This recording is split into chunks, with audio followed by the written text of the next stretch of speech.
আজকে আমি বানাবো 100 সাবস্ক্রাইবারের মিনি প্লে বাটন। তার জন্য লাগবে এমন একটি কাঠনের টুকরো। তারপর কাঠনের টুকরোটি প্লে বাটনের সাইজে কেটে নিব। তারপর এটার মতন আরো একটি কেটে নিব।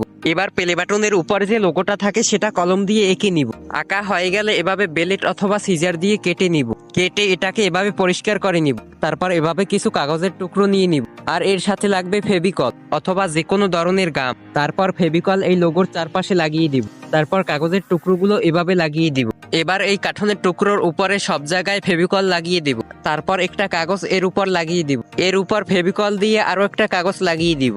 আর আমাদের লাগবে এমন একটি আয়নার টুকরো। তারপর আয়নার টুকরোটি ফেভিকল দিয়ে পিছনের দিকে লাগিয়ে দিব। আগে কেটে রাখা কাঠনের দ্বিতীয় টুকরোটি এর পিছনে ফেভিকল দিয়ে লাগিয়ে দিব। তারপর দুপাশের কাগজ এভাবে আটকে দিব। এরপর একটা কাগজ নিয়ে এভাবে বটে নিব। বটার পর সিজার দিয়ে এভাবে কেটে ফেভিকল দিয়ে আয়নার উপর লাগিয়ে দিব। এই হয়ে গেল আমাদের প্লে বাটন। এরপর এটার উপর আমি নাম টাম লিখে নিলাম। এই হয়ে গেল আমাদের 100 সাবস্ক্রাইবারের mini play button. Play button তো বানানো হলো, এটার পিছনে যে কত ঝামেলা হয়েছে এই যে দেখুন। এভাবে আরো ভিডিও পেতে চাইলে